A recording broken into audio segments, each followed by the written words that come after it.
جو شخص بھی اپنی دنیا کی زندگی مکمل کر کے چلا جائے، اللہ پاک اسے قیامت سے پہلے حیات اور زندگی عطا فرماتے ہیں۔ اگر وہ مومن، صالح اور نیک ہو تو روح اور جسم دونوں کو ثواب دیا جاتا ہے، اور اگر وہ کافر، فاسق، نافرمان ہو تو روح اور جسم دونوں کو عذاب دیا جاتا ہے۔ نمبر 2، حضرات انبیاء کرام علیہم الصلاۃ والسلام جو اس دنیا سے تشریف لے گئے، اللہ پاک انہیں اپنی اپنی قبور میں عام امتوں سے قوی اور اعلیٰ حیات عطا فرماتے ہیں۔ ہمارے اس عقیدے پر الحمدللہ وہ سارے دلائل موجود ہیں جنہیں دلائل کہا جا سکتا ہے۔ میں نے آپ کے سامنے قدر تفصیل کے ساتھ قرآن کریم کی آیات اور ان کی تفاسیر پیش کی، رحمت دو عالم صلی اللہ علیہ وسلم کے مبارک فرامین پیش کیے، صحابہ کرام رضی اللہ عنہم اجمعین کے آثار پیش کیے، عقل اور نقل جتنے دلائل اس پر ہو سکتے ہیں وہ سب میں نے آپ کے سامنے قدر تفصیل کے ساتھ عرض کیے۔ ہماری آج کی نشست ان 2 عقیدوں کے بارے میں سوال و جواب پر ہوگی۔ جو آپ حضرات نے مختلف سوالات لکھے ان کے جوابات آپ حضرات سماعت فرمائیں۔ استاد جی، اشاعت التوحید و سنہ کا مختصر تعارف اور پس منظر بیان فرما دیں۔ ہمارے اکابرین علماء دیوبند نے ہر محاذ پر دین کی اصلی صورت کے دفاع کی کوشش کی ہے۔ بر صغیر میں چونکہ شرک اور بدعات یہ بڑے زور شور سے پھیل رہی تھی، تو ہمارے حضرات نے مستقل ان کی سرکوبی کے لیے سنت اور توحید کی اشاعت کے لیے ایک جماعت کو وجود دیا، جس کا نام رکھا گیا اشاعت التوحید و سنہ۔ اس کا مقصد یہ تھا کہ ہم توحید کی اشاعت کریں گے، شرک کی تردید کریں گے، سنت کی اشاعت کریں گے، بدعات کی تردید کریں گے۔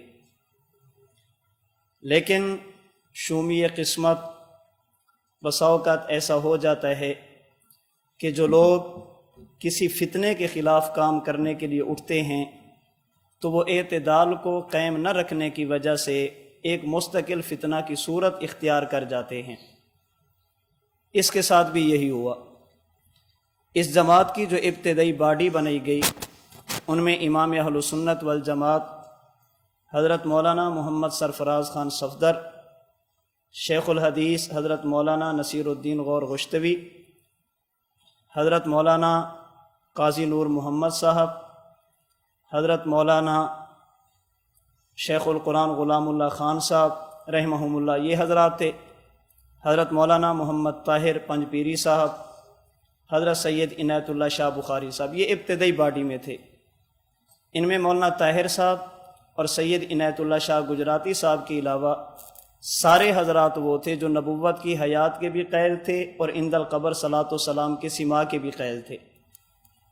جب سید عنایت اللہ شاہ بخاری صاحب نے عقیدہ حیات کا انکار کیا تو حضرت مولانا سرفراز خان صفدر، حضرت مولانا نصیر صاحب رحمۃ اللہ علیہ، یہ حضرات الگ ہو گئے۔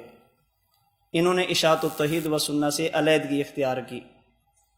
یہ جماعت جو اصل بنائی گئی تھی توحید و سنت کی اشاعت کے لیے، شرک اور بدعت کی تردید کے لیے، اس جماعت نے اب اپنی ساری محنت شروع کی ہے نبوت کی، قبر کی، حیات کے انکار پر۔ اس کے لیے انہوں نے جتنی محنت کر سکتے تھے انہوں نے کی ہے۔ یہ سلسلہ کچھ عرصے تک چلا، درمیان میں آپس میں اختلاف ہوئے۔ حضرت مولانا طاہر صاحب پنجپیری انہوں نے جمعیت اشاعت التوحید و سنہ کو چھوڑا اور صوبائی جماعت بنی جس کا نام رکھا جماعت اشاعت التوحید و سنہ۔ پھر یہاں سے شاہ جی تشریف لے گئے، منت سماجت کی، صلح ہوئی تو جماعت پھر ایک بنی۔ اس جماعت کی بنیاد چونکہ اکابرین اور اسلاف سے دوری تھی، یا یوں کہہ لیں کہ اکابرین اور اسلاف کی گستاخی تھی، تو جیسا سبق انسان پڑھتا ہے جب یاد ہو جائے تو وہی پھر وہ سناتا ہے۔ اس اشاعت التوحید و سنہ میں ایک عالم تھے احمد سعید خان ملتانی صاحب۔ یہ پہلے حضرت ننوتوی، حضرت گنگوہی، اوپر فقہا تک ان کے خلاف بد زبانی کرتا رہا۔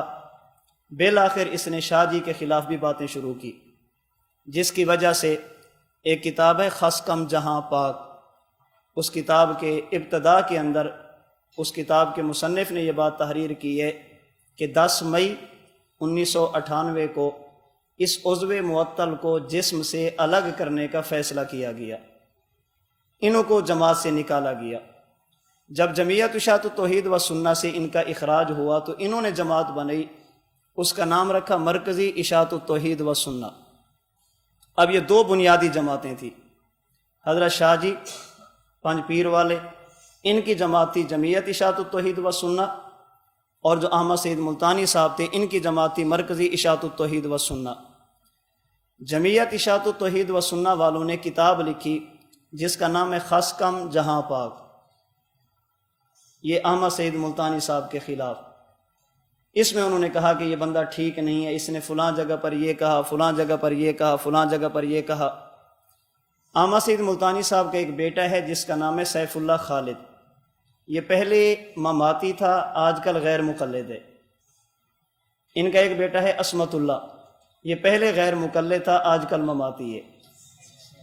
پہلے عصمت اللہ غیر مقلد تھا، سیف اللہ مماتی تھا، آج کل سیف اللہ غیر مقلد ہے اور عصمت اللہ مماتی ہے۔ اس سیف اللہ خالد نے ایک چھوٹا سا کتابچہ لکھا، اس کا نام اس نے رکھا البطش الشدید علی اشاعت التعویذ، البطش الشدید علی اشاعت التعویذ، اشاعت التوحید نہیں، اشاعت تعویذ۔ اب خاص کم جہاں پاک والوں نے جمعیت اشاعت التوحید و سنہ نے کہا کہ احمد سعید بندہ ٹھیک نہیں، اور البطش الشدید میں احمد سعید کی پارٹی نے کہا کہ یہ حضرات ٹھیک نہیں ہیں۔ ہم کہتے ہیں کہ ہم دونوں میں سے کسی کو جھوٹا نہیں کہتے، خاص کم جہاں پاک والا بھی ٹھیک کہہ رہے اور البطش الشدید والا بھی ٹھیک کہہ رہے، ہم کسی کو غلط نہیں کہتے۔ ہم ایسے خام خواہ بڑوں کے بارے میں ایسی باتیں کیوں کریں؟ جو انہوں نے کہا وہ بھی ٹھیک کہا ہے، جو انہوں نے کہا یہ بھی ٹھیک کہتے ہیں۔ قالت الیہود لیست النصارى علی شیء وقالت النصارى لیست الیہود علی شیء۔ حضرت امام صاحب رحمۃ اللہ علیہ سے کسی نے پوچھا تھا، ایک شخص ہے جو کہتا ہے یہودی بھی سچے ہیں، عیسائی بھی سچے ہیں، دونوں کی تصدیق کرتا ہے۔ آپ نے فرمایا یہ تو پکا مسلمان ہے، اس لیے کہ اللہ پاک فرماتے ہیں یہودی کہتے ہیں عیسائی غلط، عیسائی کہتے ہیں یہودی غلط، یہ مسلمان کہتے ہیں تم دونوں ٹھیک کہتے ہو، تو ہم دونوں میں سے کسی کو غلط نہیں کہتے۔ خیر، انہوں نے اپنی جماعت الگ بنائی۔ احمد سعید ملتانی صاحب کی وفات کے بعد ان کے 2 بیٹوں میں امارت کا جھگڑا ہوا، ایک بیٹے کا نام ہے کلیم اللہ، ایک بیٹے کا نام ہے عصمت اللہ۔ عصمت اللہ کہتا تھا امیر میں ہوں، کلیم اللہ کہتا تھا امیر میں ہوں۔ کافی عرصہ ان کی آپس میں باتیں چلتی رہی، اسٹیج پر بھی ایک دوسرے کو انہوں نے اچھی خاصی باتیں سنائی۔ 30 مارچ 2014 گجرات کا سالانہ اجتماع، عصمت اللہ ملتانی صاحب نے مرکزی اشاعت کو چھوڑ کر جمعیت اشاعت التوحید و سنہ میں شمولیت اختیار کی۔ اب ایک ہی بندہ تھا کلیم اللہ جو جماعت کا امیر بھی تھا، کارکن بھی تھا، وہ پوری جماعت فرد واحد کا نام تھی۔ یہ 2 جماعتیں چلی ہیں۔ ابھی بالکل ماضی قریب میں جمعیت اشاعت التوحید و سنہ بھی 2 حصوں میں تقسیم ہوئی ہے، مرکزی اشاعت التوحید و سنہ بھی 2 حصوں میں تقسیم ہو چکی ہے۔ جمعیت اشاعت التوحید و سنہ کے ایک حصے میں ہیں مولانا محمد طیب طاہری صاحب، اور ان کے ساتھ کچھ علماء اور بھی ہیں، پنجاب کے بھی ہیں، دیگر صوبوں کے بھی ہیں۔ یہ جمعیت اشاعت التوحید و سنہ کی ایک پارٹی، یہ ایک حصہ ہے، جنہوں نے اپنا الگ بورڈ بھی بنایا ہے، وفاق بھی بنایا ہے۔ اور دوسری جماعت میں گجرات کے سید عنایت اللہ شاہ بخاری صاحب کے بیٹے ضیاء اللہ شاہ بخاری صاحب، گجرانوالہ کے قاضی برادران، تعلیم القرآن راولپنڈی کے مولانا اشرف علی صاحب، اور سرگودا کے مولانا عطا اللہ بندیالوی صاحب، یہ دوسری طرف ہیں۔ یہ جمعیت اشاعت التوحید و سنہ 2 حصوں میں تقسیم ہو چکی ہے۔ پہلے یہ جو گجرات والی جمعیت ہے، انہوں نے فیصلہ کیا تھا کہ جمعیت اشاعت التوحید و سنہ کے فلاں علماء کو ہم اپنی جماعت سے نکالتے ہیں، جن میں خضر حیات بکروی صاحب بھی تھے، عصمت اللہ ملتانی صاحب بھی تھے، اور ایک ٹیکس لگے خلیل الرحمان سجاد صاحب وہ بھی تھے۔ ان کے اخراج کا انہوں نے فیصلہ کیا۔ انہوں نے جب اجلاس کیا تو انہوں نے اس کی ساری باڈی ختم کی، امارت، نیب امارت، ساری چیزیں انہوں نے ختم کی ہے۔ مرکزی اشاعت التوحید و سنہ میں اس وقت جو دو بڑی جماعتیں چل رہی ہیں، ایک احمد سعید ملتانی صاحب کے بیٹے ہیں کلیم اللہ، اس کے امیر، ایک کے امیر وہ ہیں، اور ایک ہے مولانا عمر حیات ڈیرہ اسماعیل خان کے، ایک جماعت انہوں نے بنائی ہوئی ہے، اس کا نام بھی مرکزی اشاعت التوحید و سنہ ہے۔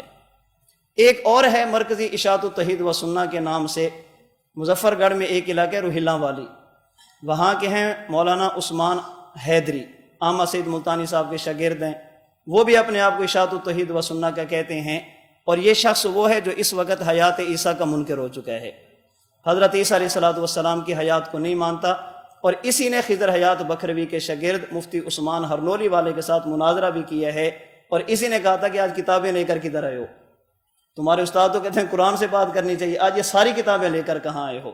تو یہ 5 بڑی بڑی جماعتیں چل رہی ہیں اس وقت اشاعت التوحید و سنہ کی۔ دیکھیں چھٹی کی ولادت کب ہوتی ہے، ابھی توالد اور تناسل کا سلسلہ چل رہا ہے۔ ایک اور ہے مفتی منیر شاکر صاحب، وہ ابھی کسی طرف جا نہیں رہے، کبھی وہ تعلیم القرآن میں ہوتے ہیں، کبھی مرکزی والوں کے پاس ہوتے ہیں، وہ ان کا اونٹ کس رخ پہ بیٹھتا ہے، کس کروٹ پہ بیٹھتا ہے، غالب گمان یہی ہے کہ ان قریب ایک اور ٹولی جنم لے گی، ایک اور بچے کی ولادت ہوگی۔ تو جس مقصد کے لیے اشاعت کو بنایا گیا تھا وہ مقصد تھا توحید و سنت کی اشاعت، شرک اور بدعت کی تردید، لیکن یہ حضرات اس میں اتنا آگے بڑھے کہ جو اصل عقائد تھے ان کا بھی انکار کر دیا۔